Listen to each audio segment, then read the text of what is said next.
ស្រទុំភ្នំជាប់ជើងមេឃចាងរស្មីផ្លេកផ្លេជ្រែករាត្រីរណូច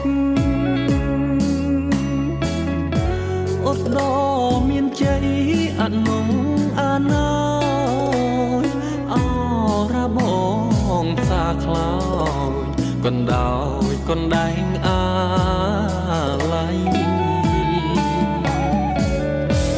ដីគេទៅជួញគេទួញអាណិតប្តីអូនបដូរជីវិតស្ថិតនៅក្នុងដងព្រៃអោភ្នំ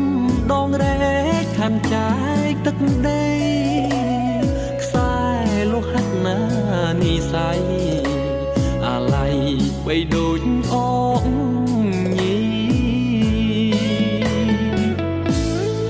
អូនអើយអូននេះម្ដងយើងត្រូវបែកផ្លូវបែកទីចាកជំរុំបនពីត្រនំតែនឹងគីរីទុកញោមញីស្ពាយលីសាយម្នាក់ឯង